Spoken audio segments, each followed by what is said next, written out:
Hello and welcome back to my Blu-ray update video for June of 2020. This is part 2. This is the return, the grand return of the Eureka Masters of Cinema collection.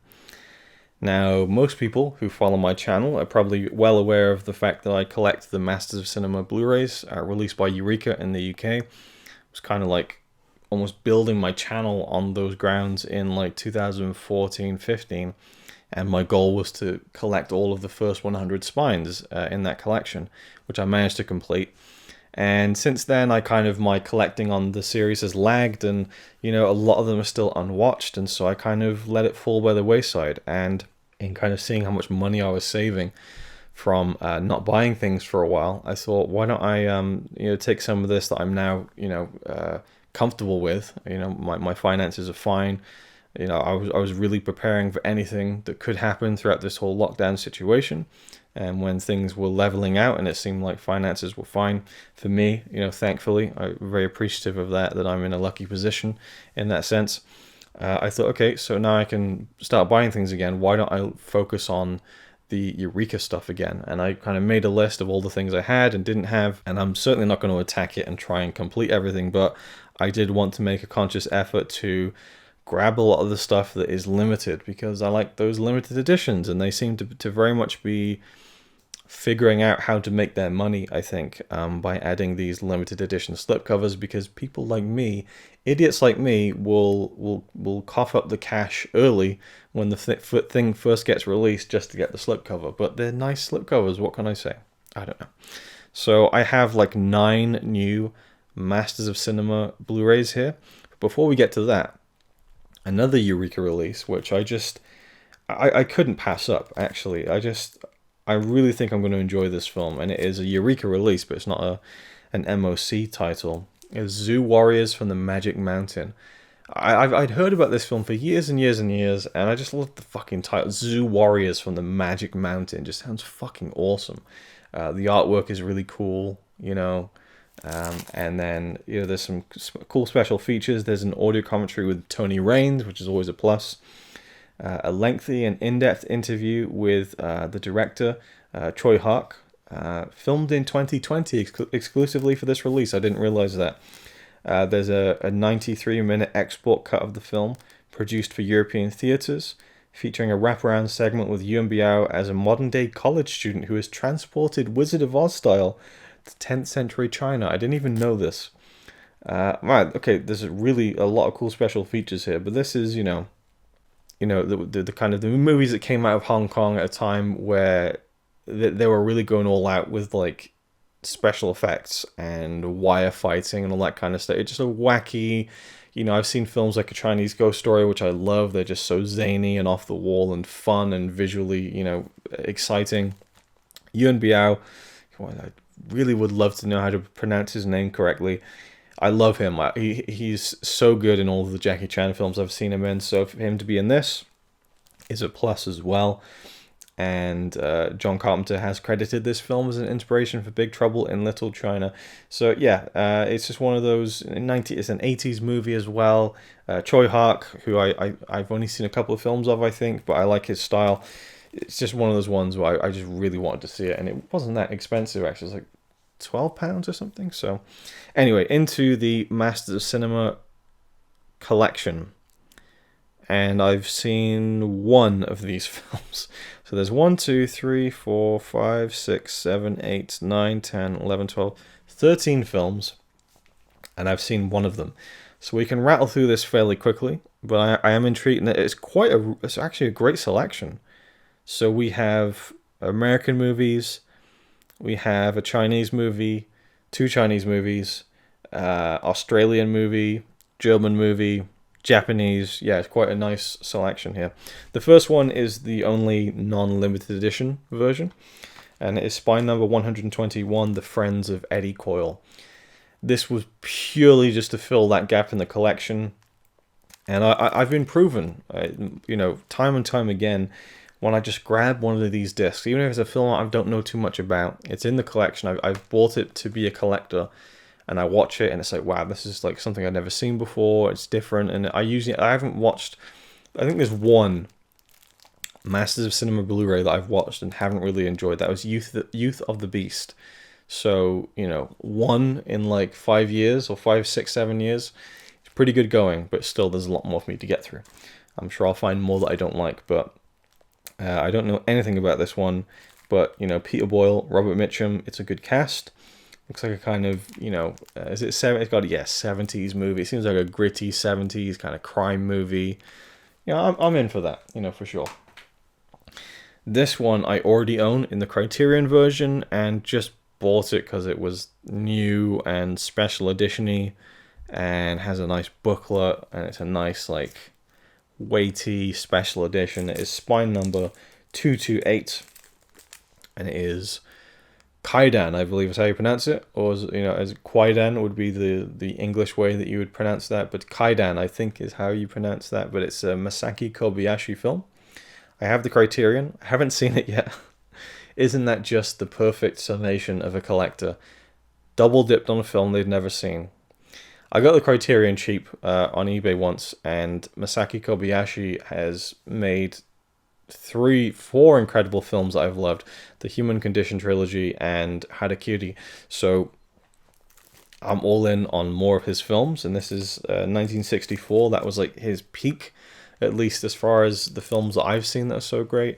And this is like, I think it's an anthology film, and it's like 3 hours long. Yeah, it's like supernatural, you know, it's, you know, literally ghost stories. So yeah, I think there's a few new things on here as far as special features go to kind of come over from the Criterion.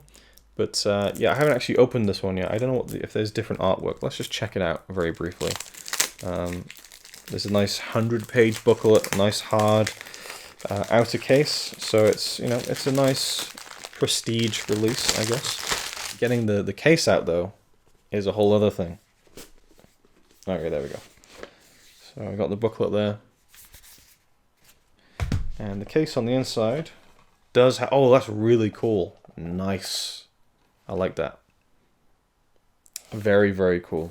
So I look forward to I'll be watching this film with great interest at some point in the future. To paraphrase Palpatine. Can't get the booklet back in. Where is it going? Chidan. Next up, this was an eBay pickup, just to try and get... Oh, this is a French film. Another country represented here in this update. So this is a cult comic masterpiece. So, and it's a World War I comedy. Very interesting. King of Hearts. So, found it on eBay with the slipcover. This is spine number 192. So I would grab it, and there's really nothing more to say than that. And I just love broadening my horizons and having such a selection to pick from when I feel like watching something wildly different. The next one is a film that a lot of people were anticipating and hoping would be upgraded from DVD to Blu-ray in the Masters of Cinema collection. Spine number 229, it is The Thousand Eyes of Dr. Mabuse. So I have seen the first 2 films in the Mabuse trilogy from Fritz Lang. The first one is Dr. Mabuse Der Spieler, which is a kind of 2-part crime epic from the 1922, I believe, which is a great film with Rudolph. I'll leave that in for free. It's difficult with a toothache to pronounce names that are already difficult to pronounce regardless. And when I do videos, I trip over my words regularly as it is. Dr. Mabuse Der Spieler stars Rudolph Klein-Rogge, I believe is his name, and he's a great character actor from the silent era, and he played Mabuse again in the 1933 film The Testament of Dr. Mabuse. Criminal Mastermind is Dr. Mabuse, and this is long after his death, the actor who played him in the first 2 movies, so obviously someone else plays the character in this one.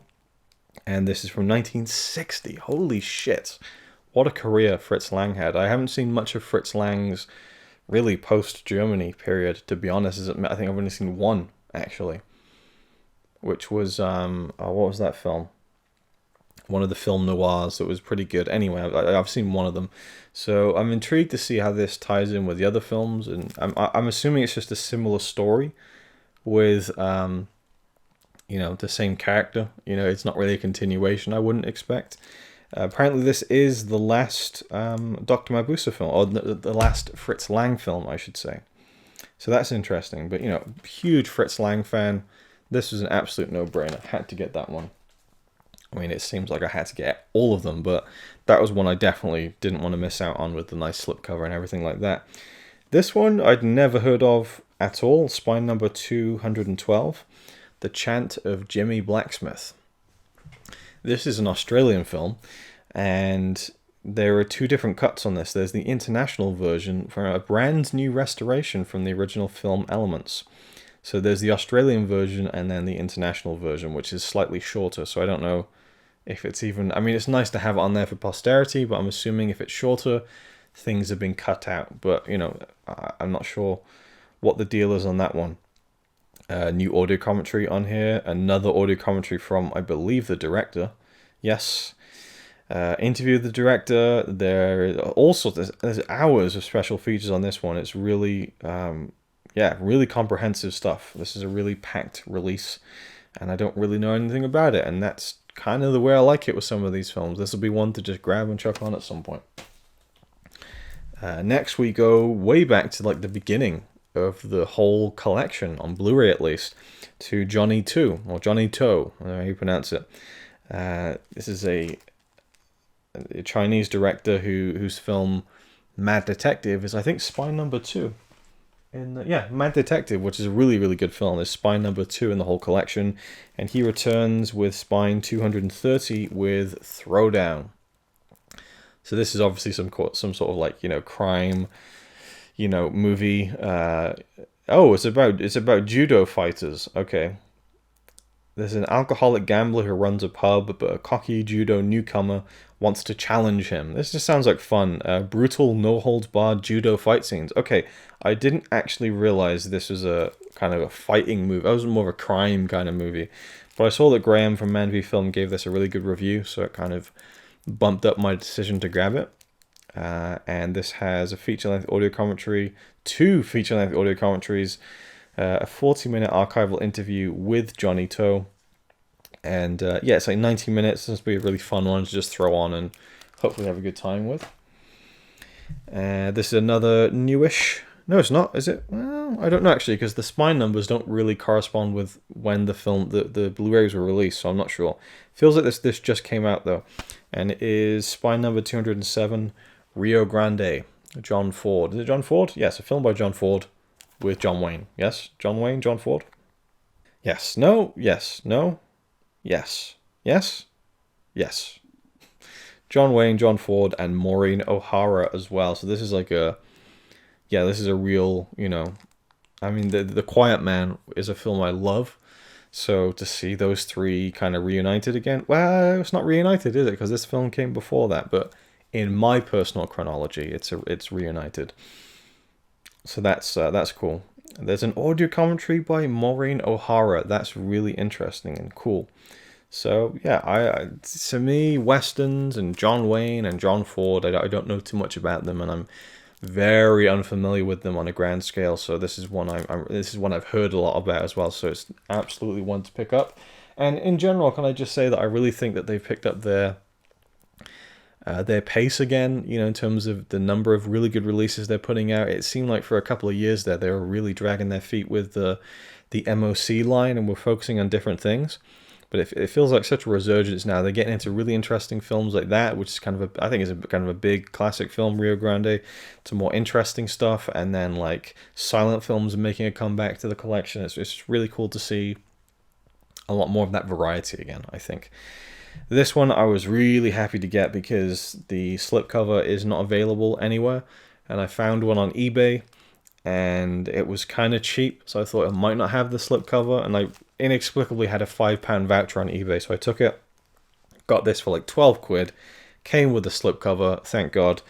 It's another film from King who has a number of films in the collection. There's Dragon Inn, Legend of the Mountain, Touch of Zen, The Fate of Lee Khan. I mean, he's really well represented in the massive cinema line.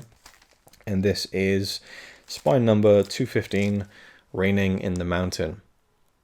And I have the slipcovers for all the other ones, so I want to at least have the matching set at least for his film. So yeah, this is a really nice slipcover and artwork for this. But again, the film, I don't know. I feel like now I can marathon all of his films, especially considering I just ordered from 88 Films Come Drink With Me. So I'm going to be all set for King Hu. And I wanted to cover his films for Asian Cinema Season 2. It just didn't really pan out, unfortunately. But and they're usually very long films, but I'm fine with that. I just need to be in the right headspace, I guess. This is another one that has a brand new feature-length audio commentary with Tony Raines. And yeah, this is one it's just glad to get the slipcover.